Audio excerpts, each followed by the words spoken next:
Good morning, everybody. I hope you can hear me this morning. My name is Maria Coady, and I'm a professor of education and bilingual and English as a second and foreign language at the University of Florida. Good morning from Florida. It's really nice to be here. I'm also going to kind of build a little bit on what the prior two speakers have talked about this morning, and I will be presenting on the use of Spanish in a very different context. So I appreciate the question this morning of the other presenters surrounding the context of the language surrounders. So I'm hoping that you can see my screen. Is that right? And it's a little bit different here, but there we go. Okay, I think you can see my screen this morning. Okay, let me play this for you here. Okay. Okay, so I'm going to take a few minutes and just talk a little bit about the status of Spanish language in the United States. And I'm focusing very specifically this morning on the Spanish language as a very important minoritized language in the United States. And I'd like to describe a little bit of the implications for educators. So I'm going to kind of bring our conversation this morning up a little bit outside of empirical research and talk about policies and practices with some implications for teachers. Policy studies are really important, and I want to capture that question that just came up about the context of language teaching and learning. My name is Maria Coady, and I'm a professor of education from the University of Florida, and I've been studying, teaching Spanish since my young age, since a very young age. So this is a topic that's very important to me. I'd like to just point out here in this slide that Spanish is a very important language in the United States. There are many important languages in the United States, but Spanish holds a particular position in the context of the United States history, as well as in certain key states in the United States. And I want to talk about that in just a minute and describe it a little bit further.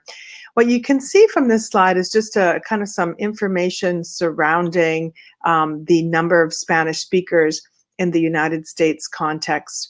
And in this case, you can see that there's been a change of about 230% or so in number of Spanish speakers since about 1980 until these data are 2010. So we know that there are about 40 million speakers of Spanish in the United States, a country of 380 or so million people. The majority are monolingual English speakers. And so, unfortunately, in the United States, we have not had policies and practices, unlike many countries around the world, if not most countries around the world, and particularly in Europe, that have provided the kind of support and structure, policies and practices to build multilingual students, to build a multilingual populace. In particular, one area that I want to focus on is the area of teachers and the need for teachers, especially in a state like Florida.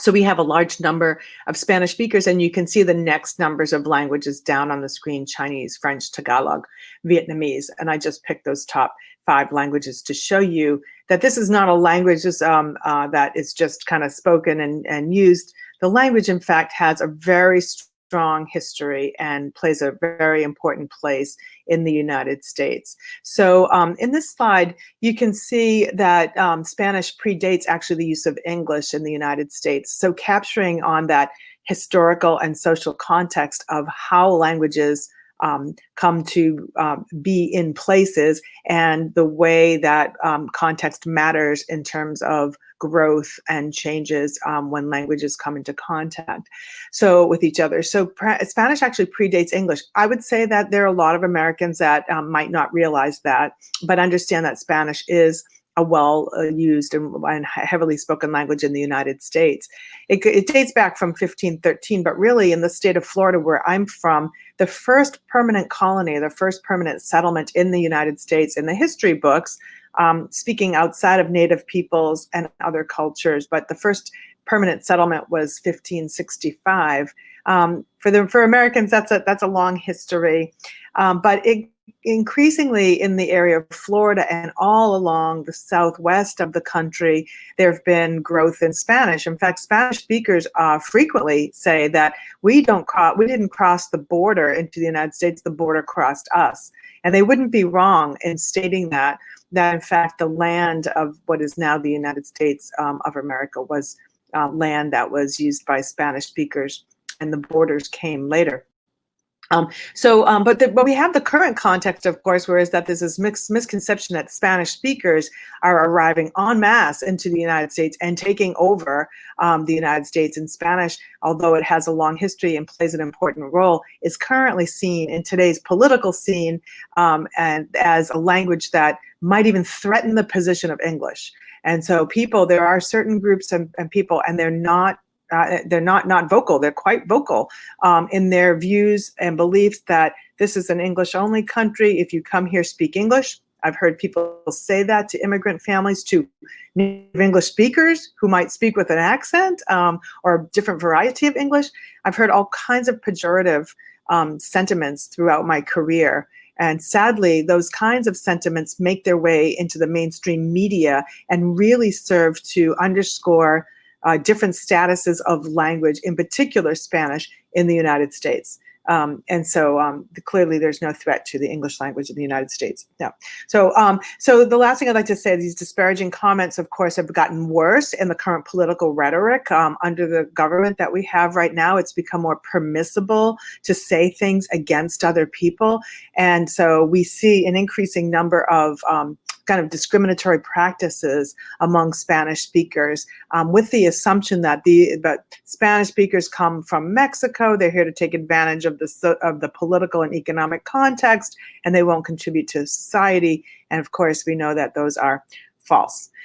So we're in a current restrictive language policy environment in the United States, and I don't necessarily see that changing, at least not changing quickly, but we will see in November how attitudes do change toward language, hopefully for the better. So really importantly here is when I look at language policies and practices in other countries that I've had the great privilege of working with, we generally there's centralized language and educational policies that play out across countries. The United States is a big country, but we do have a different structure for language policies and practices, and those are decentralized. There is a lot of power afforded to the individual states. So we have 50 states, 14 territories, and the states set policies and even teacher education practices and guidelines surrounding language teaching and learning, and requirements for teachers' proficiency levels and things like that. There's no official language in the United States. You probably know that, but there are many groups that want to promote English. There are English-only movements. There are some that have come and gone, been defeated in certain states. But right now, current data show that there are like 32 states have declared English official. Sadly, my state where I reside is Florida, and in 1988, the people passed a constitutional amendment stating that English was the official language of the state. That creates an environment in which the state policies and educational policies and practices keep reaffirming this sort of lower status of Spanish or other languages in the state. So even though we live in a multilingual state and country, and Spanish is an important language throughout the country, it predates English, and Spanish speakers really are not threatening to take over English speakers, at least to my knowledge, but we do have this feeling that we have to protect the status of the English language because of people coming and wanting to take over.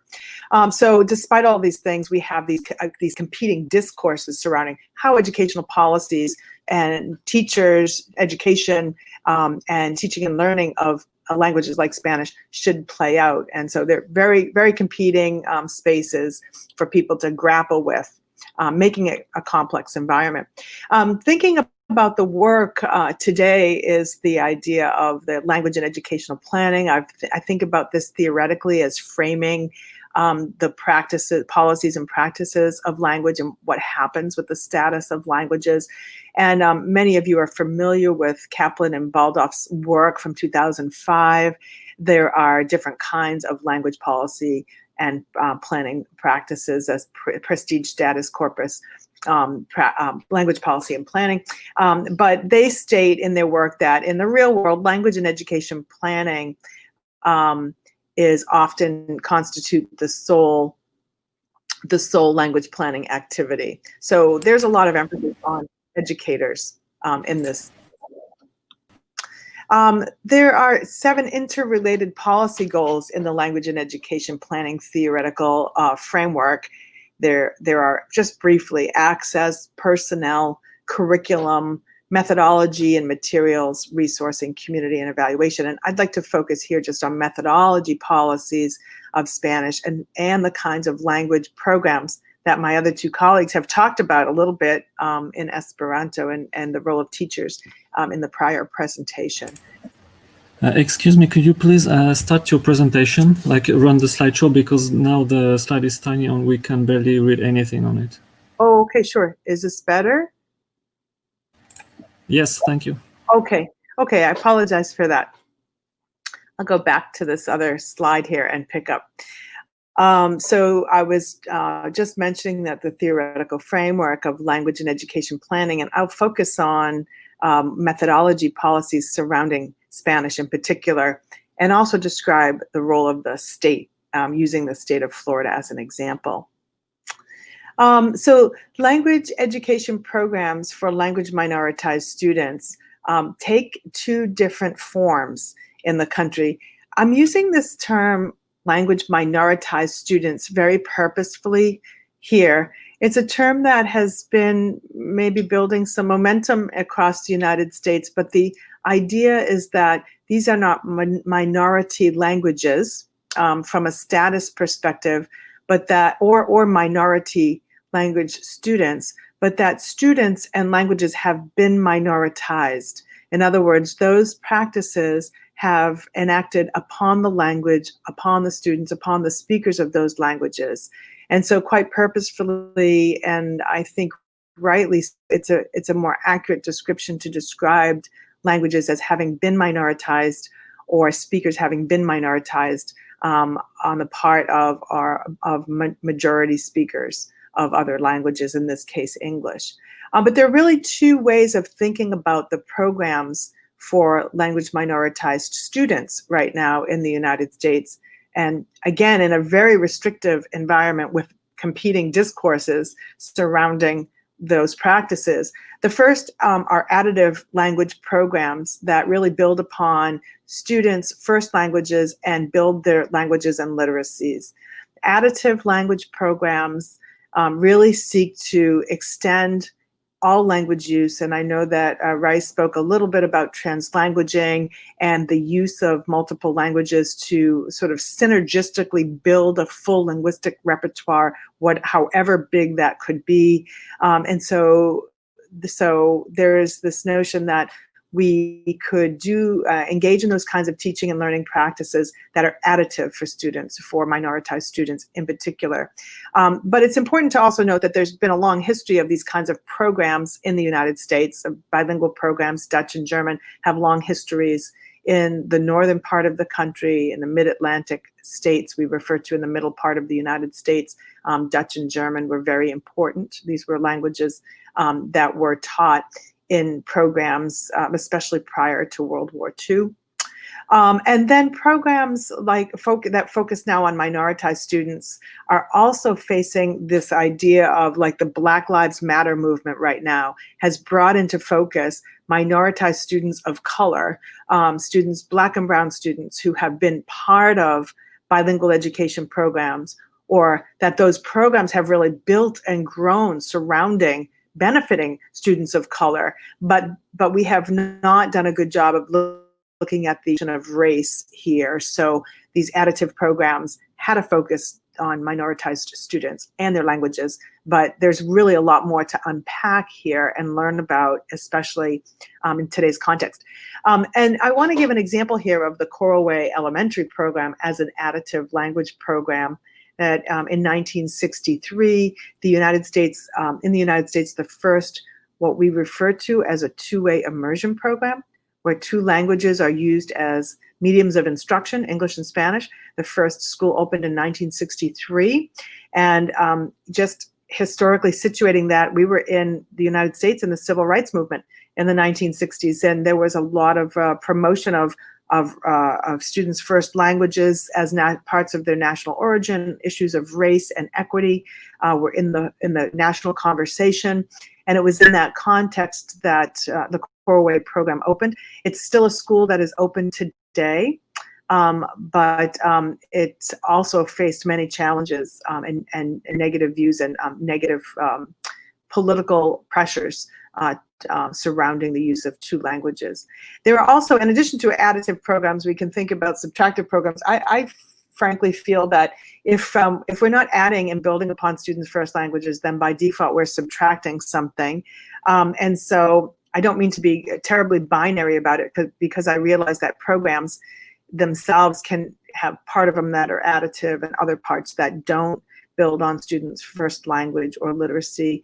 But ultimately, additive language programs are very beneficial for students' development, for social economies, and so on. And so subtractive programs, however, are the vast majority of the programs that we have in the United States. So we see more educational programs that are English only, or what we refer to today as mainstream inclusion classrooms for minoritized students. These are classrooms where teachers have some preparation, or no preparation, but often some limited preparation to work with students who don't speak English as a first language or are multilingual students. And so they are just put into a regular classroom setting without really a whole lot of language support. And so these are inclusive classrooms. They're inclusive because they include speakers of other languages, our English learner students, sometimes referred to as English language learners. They also include students with learning disabilities. So in inclusive classrooms, teachers must provide instruction for a wide range of student learning needs. It's quite a challenging task. And so some of the terminology surrounding minoritized students are English learner, English language learner, emergent bilingual in the literature. And I try to refrain from using that terminology. All of that to me feels quite pejorative. Even emergent bilingual as a term implies that the students haven't quite got there, and we're not sure that they're going to get there, meaning, become fully bilingual. This is just a very loose way of trying to affirm students' bilingualism, but really has a sort of an underlying sense of they're not quite there.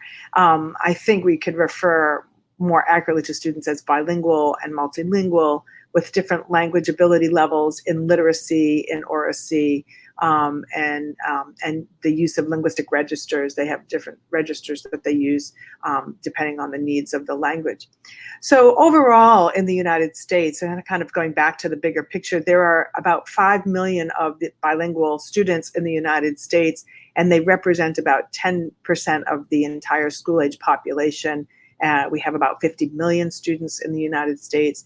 And out of those 5 million, about 85% of them come from Spanish-speaking homes.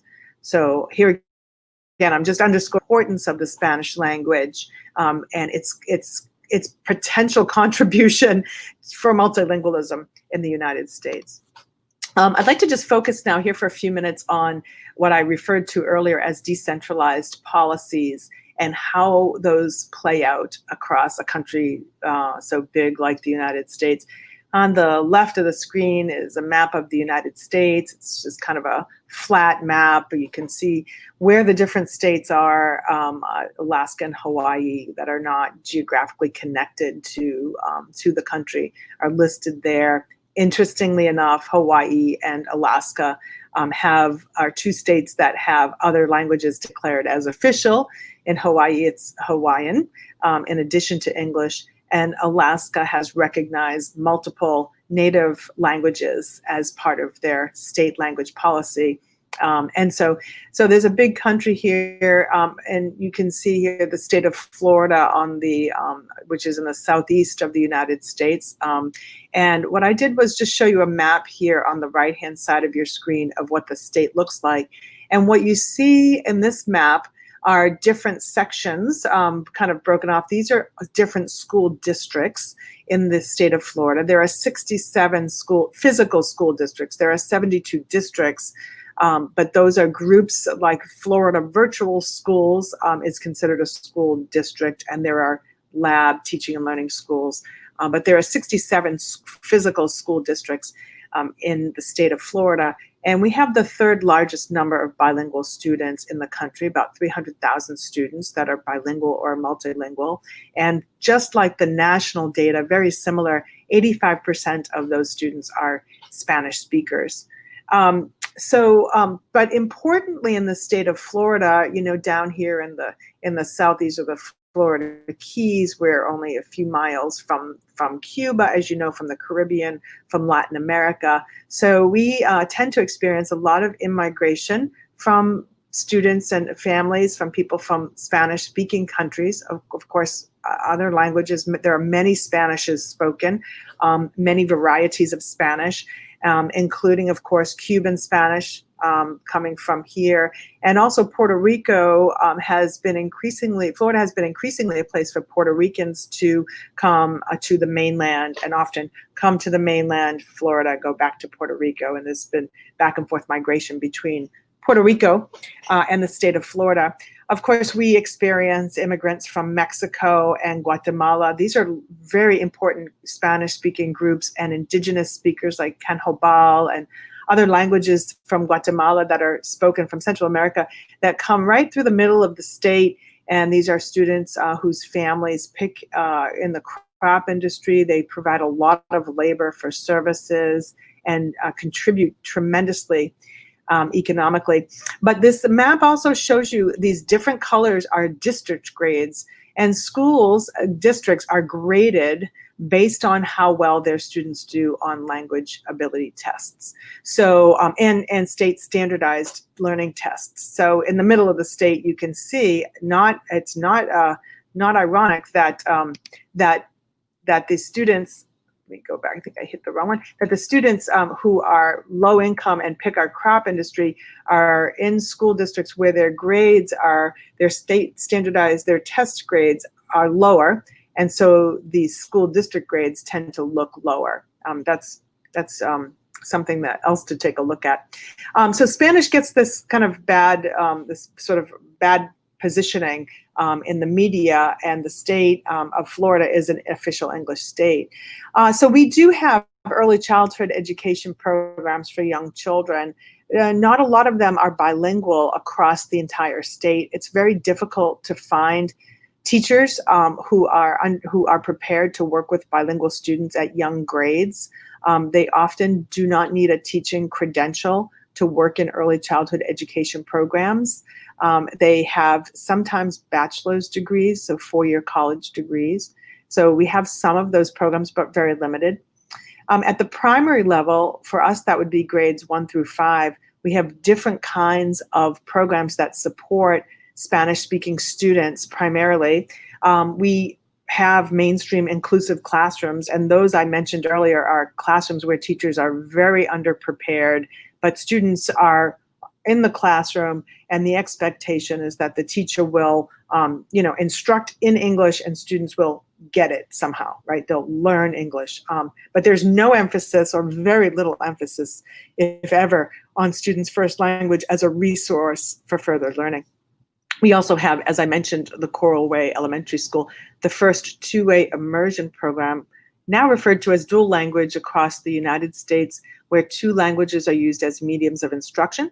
The state of Florida does not document how many of those they have. I've done some work I'll show you in a minute about what that looks like in the state of Florida. There are one-way immersion programs that have often Spanish speakers, primarily Spanish speakers, who learn through 2 languages, but they do not have Spanish and English speakers mixed together as in a 2-way program. One-way immersion programs are for Spanish speakers. Again, not enough of those across the state.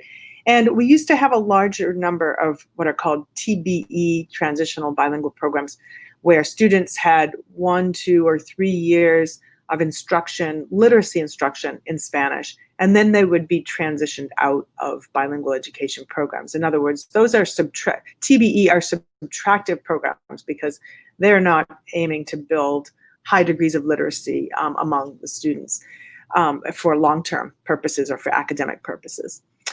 There are very few middle and high school bilingual programs in the state. There are some located in the South, in Miami-Dade, in Broward County. Those are districts that are A districts. But still, there's a lot of pressure to shift those policies and practices out of programs because it's an English-only state. In other words, the schools fight very much with the policies to try and keep these programs alive, especially now in this context. And we do have Spanish as foreign language classrooms. And again, there are limited outcomes from foreign language teaching.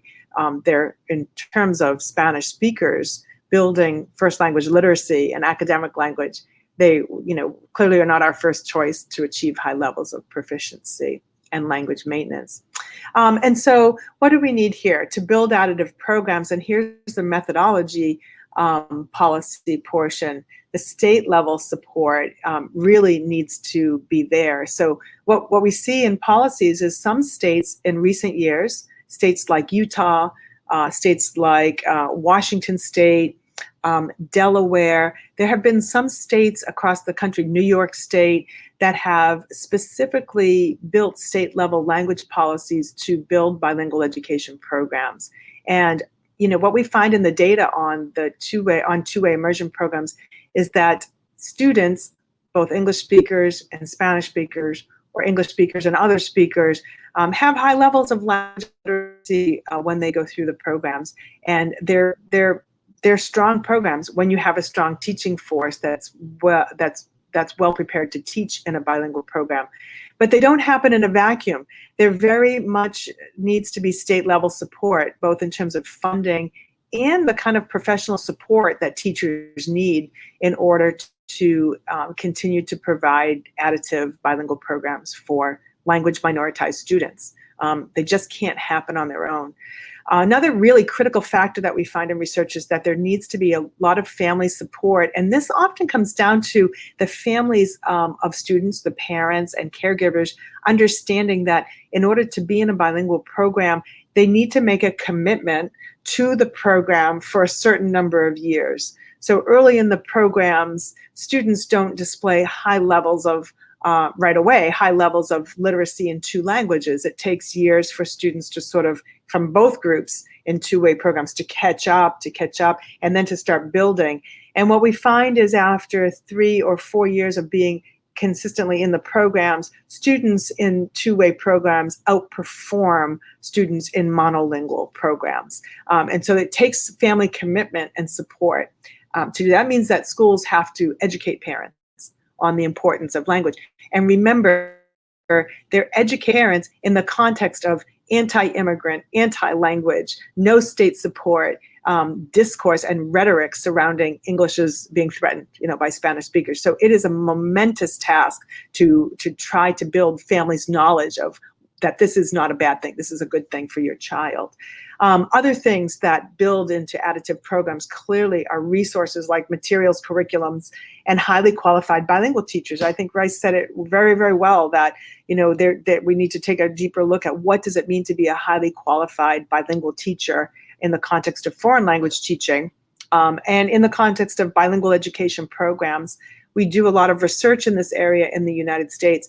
But I just want to digress for a minute and just note that in a state like Florida, that is a 1988 official English state, the state of Florida entered in 2005 into an agreement with the Embassy of Spain because the state could not find enough bilingual Spanish-speaking teachers to teach in bilingual education programs. So the state allowed the agreement to happen because school districts couldn't find bilingual teachers. So here we have a populace of hundreds of thousands of students that go through our programs, and they go through English only or very much inclusive classroom programs that are not bilingual programs. And we essentially squander the linguistic resource of students to the degree that we have to go to another country like Spain meet the teaching needs that we have. So it's been quite a struggle. I put a link in there to a 2015 report.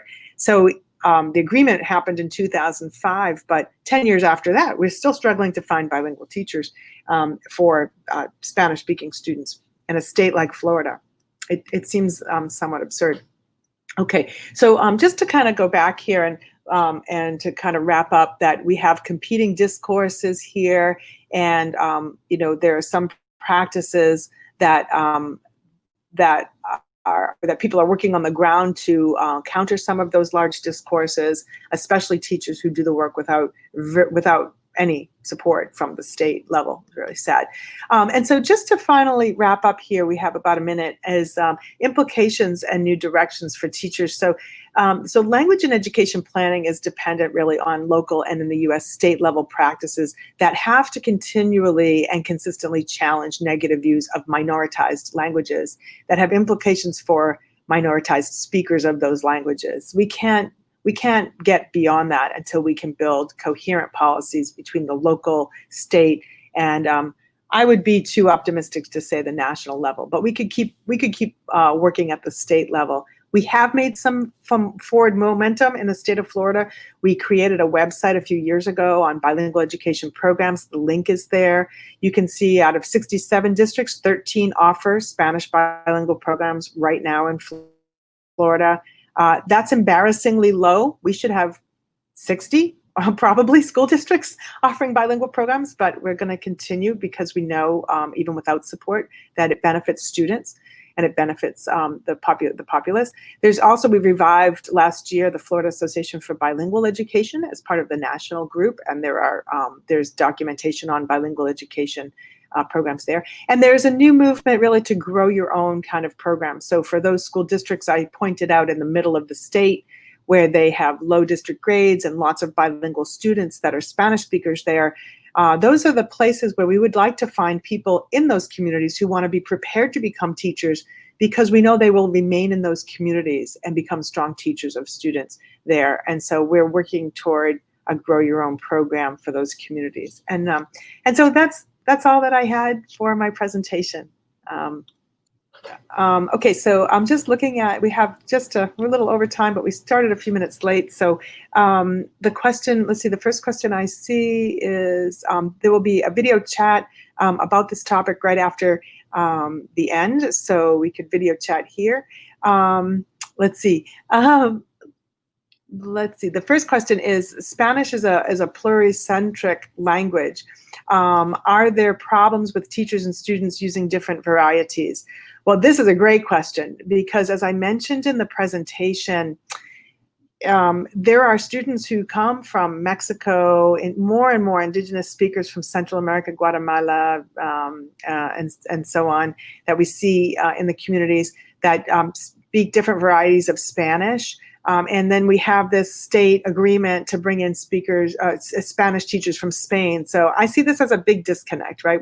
I think it's great to have teachers from Spain coming to help out in Florida, but I'd like to know why we don't have teachers from Mexico coming, more teachers from Mexico, more teachers who speak indigenous languages from Central America, more teachers from Colombia, and so on. And so I have not seen problems with teachers and students using different varieties of Spanish. My biggest concern is that teachers would use a standardized Spanish version of Spanish from Spain, Castellano, from Spain, and the students would feel or believe that they must learn this variety of Spanish, and as sort of as the default, right, as the high status Spanish that they need to know in teaching, especially in literacy development, but to speak and so on.